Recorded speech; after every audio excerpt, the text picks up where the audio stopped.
Similar to yesterday's video, how do you invest passively in a rental, single family, duplex? I guess you could go up to a fourplex. It depends how many funds you have, but for this example, let's just say you're doing like a single family house, right? Simple and straightforward.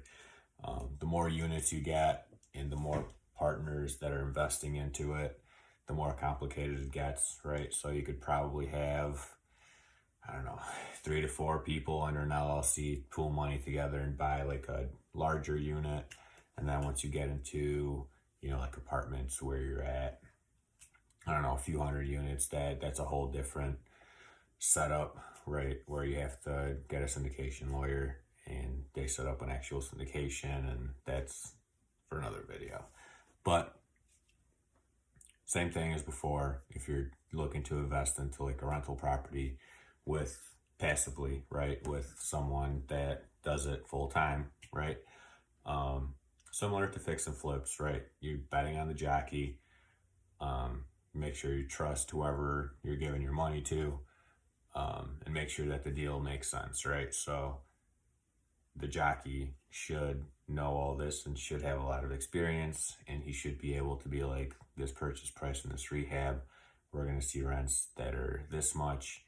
You're going to get this much return. I'm going to get this much return, right? Because you want to make sure that he's getting enough return to make sure that he's going to run the deal correctly, right? So just make sure the jockey is estimating the rents, the capex, insurance, taxes, all that stuff correctly to make sure that you are going to actually get that return in the end. And then same thing, make sure that, same as the fix and flip, make sure that you put some sort of lien on the property, that in case something happens, like what I always do, I'd put a mortgage on the property. So if someone somehow tried to sell the property or something happened, you would be notified and the property wouldn't be able to be sold because you have a lien, you have some sort of interest in the property. Mostly, I would say do a mortgage, so that way, no matter what, your first position, and that way, if the guy, let's say you bought it and rehabbed it for 100, put renters in there, and then later down the road, they, want to sell it for 150, right? They wouldn't be able to sell it until your mortgage gets paid off. So a title company would reach out to you and say, hey, passive investor guy, this guy's trying to sell the property. Obviously, it should never happen that way because you guys should be always communicating, but let's just say it does.